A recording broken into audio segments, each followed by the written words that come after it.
So let's begin. And by the way, Laura, I'd love to talk to you a little more about what he did and down the road. Okay. I'd like to, because I totally know got people over that it. have gone to him. I totally got over it, because every time that I started getting sick, I had been bit by a tick and it got really red, and then I started with the headache and nausea. So I could always tell. Yeah. Well, okay, so we're going to talk about the Okay. brain and supplements. We need that. So I'm going to talk about the brain, and then we have the supplement guy over here who's going to talk about the supplements. Okay. So just a little bit of background. I don't know if you need to do background, but you guys don't know who I am. So I'll talk a little bit about myself. So I'm a neurotherapist and a mental health practitioner. So I do mental health, I do counseling, I do brain spotting, I work with people in just mental health conditions, but I also do neurofeedback.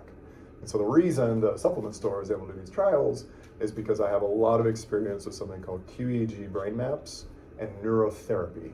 So those are the two interventions that I employ. So qEEG is going to be quantitative electroencephalograph, and we'll go into some details about what that means, and so how that can assess how the brain changes and what different things happen to the brain.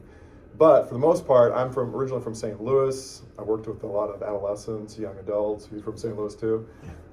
It's my home. I was there for like 32 years. Love it. It was amazing. It was kind of sad to come out here, but I came out here because I started working with a residential facility for complex developmental trauma. So I started working with a lot of kids that were dealing with some very, very severe issues.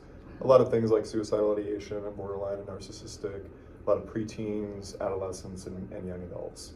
So while I was there, I also started a clinic for the employees, because there's something called vicarious traumatization and compassion fatigue, which is to say that when you spend a lot of time with people that are struggling with trauma or have unresolved trauma, that affects you. So it'll affect your nervous system, and we have tons of qEEG recordings that validate this. So I started a small clinic to start working with the employees, because the employees were doing like 12-hour shifts with 13 kids, and all 13 of these kids were struggling with severe trauma, and they were getting a lot of their own kind of nervous systems depleted. So I was there for about 7.5 years, and I became depleted. So I left, and I started my own private practice. And ever since then, for the past 2 years, I've been doing private practice. Well, I've been doing private practice for 5 years, since 2019. I think that's when you and I kind of connected. Since 2019, but for the past 2 years, it's been my main focus. So I have a clinic here, which is right here, and then I have a clinic in Lake Ozark, and then I also have another clinic in Osage Beach. So my main focus is mental health and neurofeedback. Do you have a question? How come you're not getting depleted with your own? Actually, this is way better. So doing neurofeedback and being in a residential facility is like a pressure cooker. Like you have the corporate system that has all of their demands. I was in middle management, so I was having to manage a team, but then also getting demands from the corporate executive teams. So that was really hard. But then you're working with these kids day in and day out, 10, 12-hour shifts at times. So it was a really big deal. So now I'm working about half the amount of hours, and I'm loving it. It's amazing. I've spent the last year and a half kind of restoring and renewing and repairing myself, just kind of coming back from a lot of that burnout and that compassion fatigue that I was experiencing. So now I'm at a place where I'm feeling really good. And actually this particular supplement that we're going to talk about, I've used to help to restore myself. Okay, so that's me. And Jim, do you want to talk about yourself? Myself? Just introduce yourself. Well, I'm the polar opposite mirror image of him. Oh, cool. I'm the fly I want to under the hear this. radar, never had a license in my life. But, well, no, that's not true. I worked in the medical field for 17 years on mental institutes. I worked with the aged for 13 years. I worked in alcohol sobering up. But you're an expert. You have a lot of knowledge. I was gonna go there. Yeah, okay. You know that honorary degree they give out? It's usually the famous people. But the idea I always assumed was you didn't get a degree, but you spent so many years in experience that we're honoring you. That's where I stand. And I've always been outside the radar spiritually and otherwise. I was born rough into this world, so I was, as he knows, I was never going to be a part of this world so easy. And so even when I was getting high with my friends, I always pointed out things they couldn't see. I was always outside. How do you see this? You know, and so that I think has always been, you know, that was my vein in life. And then we were into supplements and health food back in the 90s. We were even getting professional level. I was able to obtain, that's a long story, even without a license. But I think spiritually, there's always been a way made for me to get stuff. That bioscan I shouldn't have professional. It's like God says, you know what, I know what you are and I don't care what this world says. Yeah. And I can tell you story after story where even an atheist goes, are you making this up? No, I'm not making it up. So anyway, I ended up with the health food store. I never saw that coming. But we were already doing that for years in upstate New York. I was helping people in the county. When I worked with the elderly, I would give them professional supplements for cost. I never charged them a dime, just so they wouldn't go to Walmart. So I think it all comes back to you. I had no intention on it. And then the miracle of the store is the banks turned us down. And I said to my wife, here we go again, back against the wall, another miracle. Sure enough, somebody came along and felt they were supposed to buy it, and for 5 years, and we paid them off.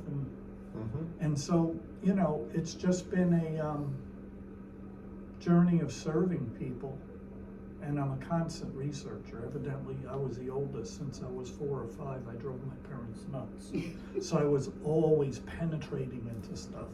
It's a habit. I mean, I could go home and spend the next 6 hours still doing it. I just don't get burned out easy. I can just keep taking volumes of stuff. Yeah. But, so that's, you know, it's just serving people. And now I'm kind of semi-retiring, turning it over to my son and feeling my way. I'd like to write a couple of books. I have numerous book ideas. I don't know what the next, you know. But I am passionate about the integrity behind a health food store, because that's not always there. Everywhere I travel in the country, I stop in health food stores and I'm like, you actually bought this sales pitch?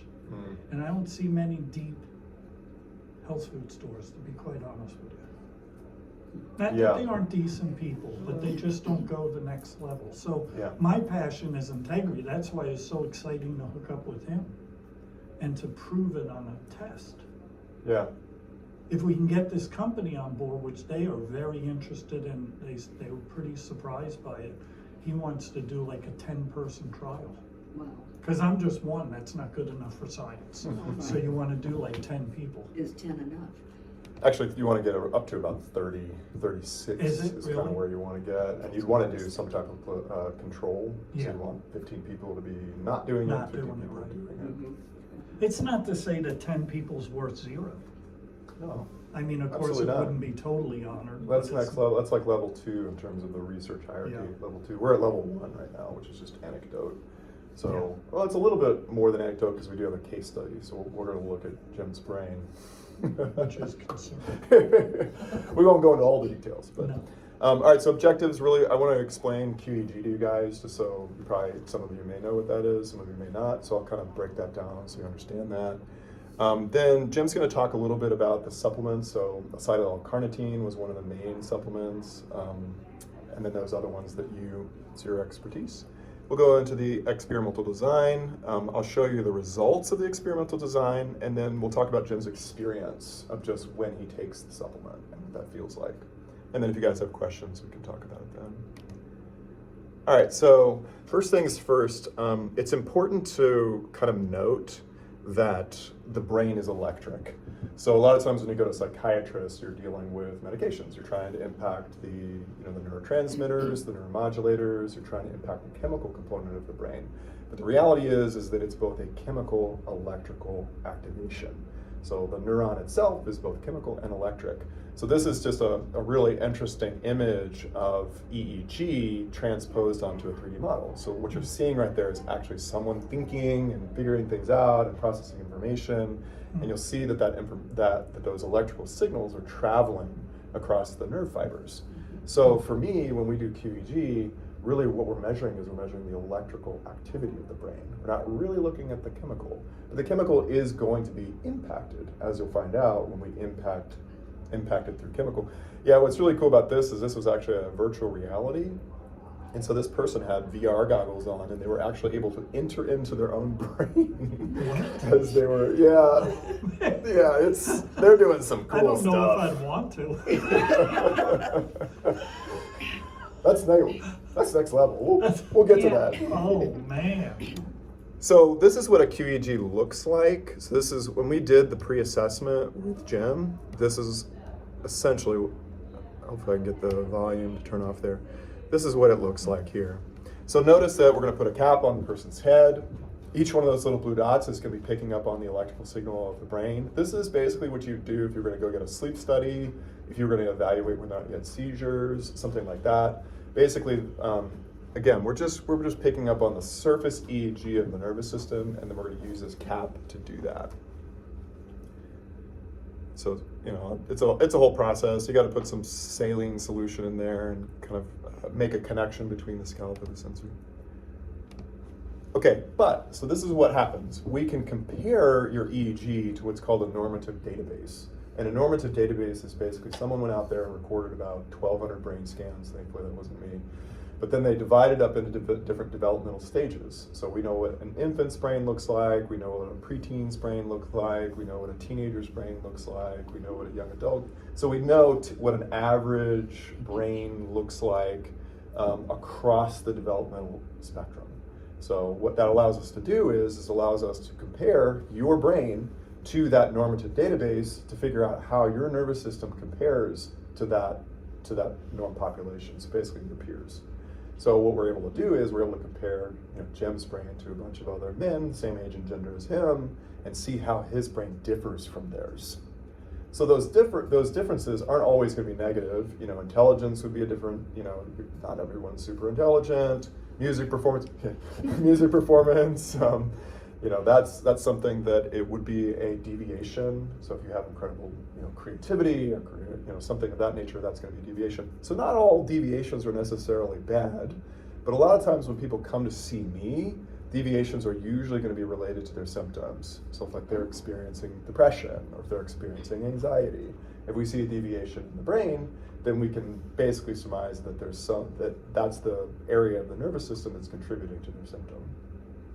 So we're going to look at 5 different frequency bands here, and I'll give you a little bit of an idea of what that means. So we take that raw electrical signal and we just chop it up into different parts, and then each one of those parts is going to be connected to different process or system or function. So they go from slow to fast, and so that's why we have these 5 different headbands or head maps there. So on the left side we have delta, and delta is really about sleep. So if you're getting good sleep or if you're not getting good sleep, we'll see some dysregulation with the delta. But delta primarily is going to be about sleep. When you go to bed, what you want that delta frequency to increase. You want to shut off all of your sensory systems. And then what happens is there's a part of the brain called the glymphatic system. And the glymphatic system is part of the lymphatic system, which is the part of the body that really removes a lot of the toxins and a lot of the things that are in your body, the bacteria and the viruses that are dead. The lymphatic system kind of gets rid of that. So the glymphatic system is actually it's a same system, but it's kind of cleaning out the brain. So when delta frequencies go up, what happens is the sensory systems shut off. Now we can utilize resources to clean out the brain, and that goes into the cerebral spinal fluid, and then eventually you pee it out or something like that. So delta is really about that kind of stuff. Very, very important frequency. Theta is going to be about attention. So what am I paying attention to? Am I paying attention to the inside world, my reveries, my beliefs, my fantasies, my daydreams? Am I just kind of in my head like lost? Or am I paying attention to the outside world? I just heard something go on over there, heard something go over there, I'm paying attention to you guys. So theta is really just kind of like the orientation of attention. Am I paying attention to the outside world or the inside world? Make sense? And if you guys have questions, just interrupt me. Would the constant paying attention to the inside world be what you would call a narcissist? No. Actually, a narcissist is someone that pays attention to the outside world. Oh. Because they're constantly comparing and controlling. There's that dynamic. Yeah. Ego. Inside world is more going to be like disassociation, depression. I don't really want to get up out of bed. I just want to stay here and do nothing. You know, that's usually like when we look at bipolar, usually those people have a lot of theta because their brains just aren't firing very well. They're really slow and they're really inside their own head. But wouldn't that change whether they're in the high or low phase though? Because So, that gets extreme. What's interesting is with bipolar, you get a lot of slow wave, a lot of theta, but then you also get a lot of high beta. So you've got two systems working simultaneously that are contradictory. So you've got this, okay, the brain's like trying to slow down and depress and make it so that you can restore and renew and repair, but then it's got a tremendous amount of anxiety at the same time. And it oscillates back and forth between those two states. A lot of times when it's just major depression, it's usually just theta. And actually it's usually just theta in the left hemisphere, and sometimes alpha. But it's basically the left hemisphere is slowing down. This left hemisphere is our pro-social behavior. So if you're receptive to positive regards, if I could say to you, you know, oh, you're just an amazing person, I love you, you're just wonderful. If your left hemisphere is working, then you can go, oh, thank you, yeah, I am wonderful, you know, yeah, I'm a good person. Now, if your left hemisphere is slowed down, then you might be like, what's he trying to get out of me? He's trying to manipulate me, you know, something like that. So that can lead to depression, which is because I can't receive positive regard from the world around me. Mm-hmm. So that's what we'll see with that theta when we see elevations of it.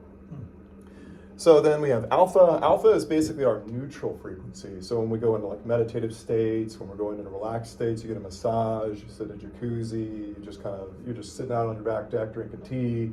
Like really what you're trying to do is you're trying to get your alpha frequencies to come up because it's just putting you into a neutral place. I'm not really thinking about stuff. I'm not problem solving. I'm not trying to resolve anything and fill out my tasks that are all in my mind.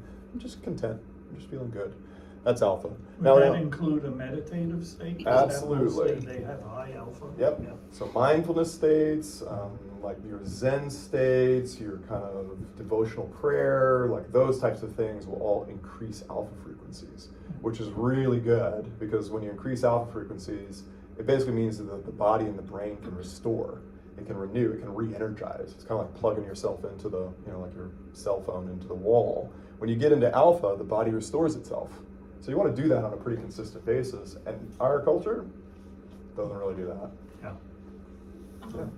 Is it possible to be aware of that? Because when I have a massage, my eyes are always closed, and I'll get these really cool waves behind my eyes of color or whatever, and I notice that my body really likes it. Yes.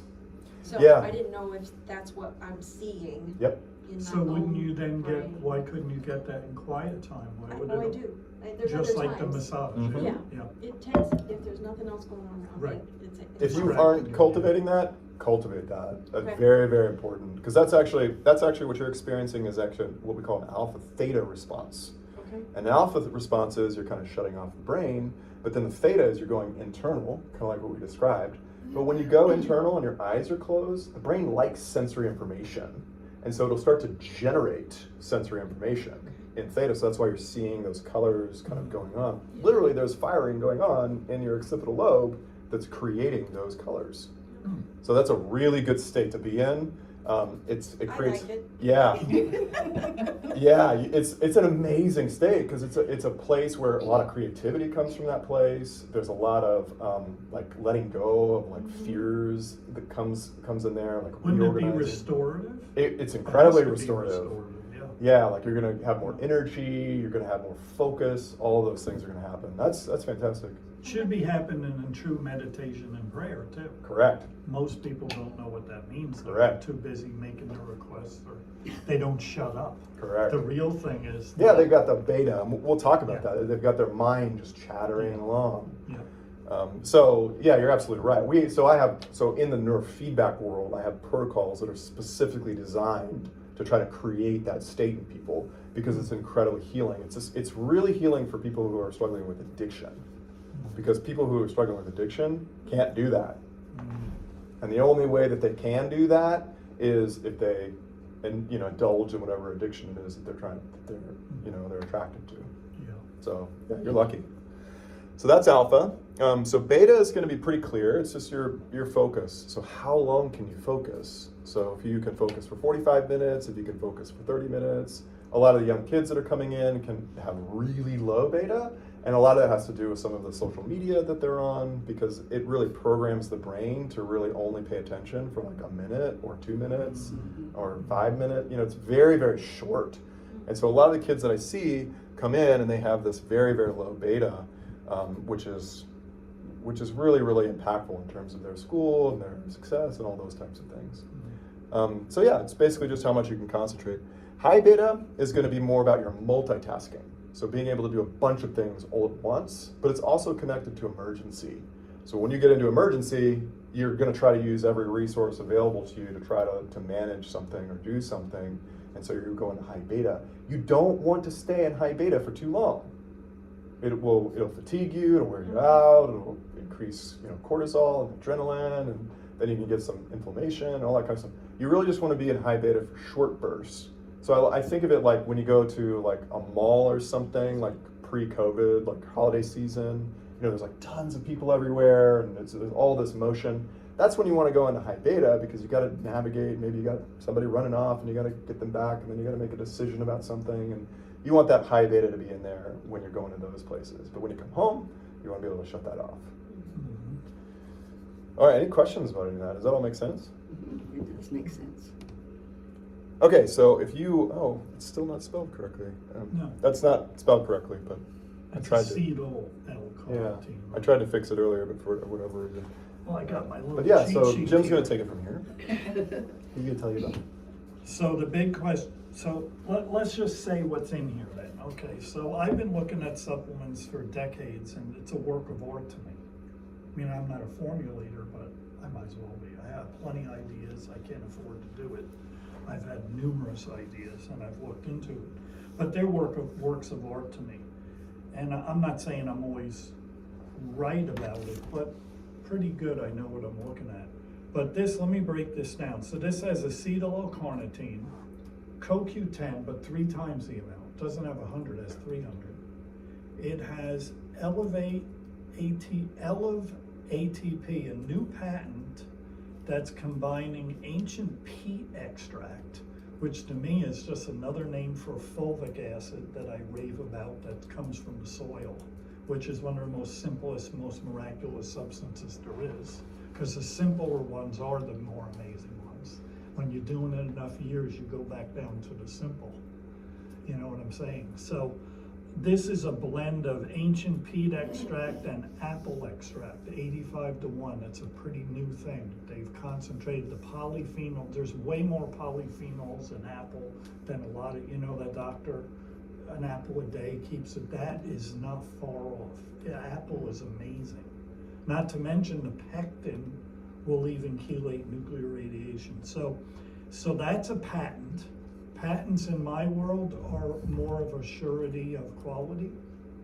So they're not 100%, but when you go to the patent office, you got to prove certain things. But if I just put the non-patented in here, it could be from China. There's a lot of stuff sourced from China. Elevate ATP ain't coming from China. Then they got patented glutathione, which your liver produces, your most abundant, patented again. So the company pays more money for the patents too than they do just for getting regular glutathione. It could be 2-3 times. And then the last thing it has is patented SOD, which is superoxide dismutase, which is in every cell of your body for energy. And so this thing, when I looked at it, I said, man, that's how the brain thing came up. I said, this would have to show up on the brain. It's hitting so many parameters. And I think the acetyl L-carnitine is the one that carries it to the brain. So you got all these cellular things, but the acetyl compared to L-carnitine, which people know mostly for heart benefits and stuff, the acetyl form crosses the blood-brain barrier. It's more water soluble. So the body produces both, and they can convert one to another, but when they make the supplement, they use an acetyl process and copy it. And so I read years and years ago that there's a lot of experts in different research labs and stuff that don't even believe in natural things, but take that for their brain because they know all about it, even people that don't. And so when I saw that, I thought for sure there has to be an effect from this. I'm pretty sure they created this is relatively new for long COVID restoration, because it's all cellular issues. And I'm pretty sure that's what they created this for. Very interesting. So the secondary thing, I've told my employees, $60, that's a lot. I said, don't let anybody ever tell you that. That acetyl-L-carnitine's 25 alone. You're talking, you may be approaching, I'm gonna figure this out. Well, and that's like 700 milligrams. It's not the 1500. Yeah, Yeah. and so I gotta figure it out. I haven't gotten numbers, ain't my thing. That's my wife's for the store. The store wouldn't run without her. I do the knowledge, but the numbers start making me dizzy. But I'll tell you, this gotta be at least $160 if you piece this out. Cause you got, again, triple the CoQ10, you know that's not cheap. And then these patents. So breaking it down, let's, so SOD is the most important antioxidant, speeds up chemical reactions, which controls inflammation. They're actually considering copies of this to help with chemo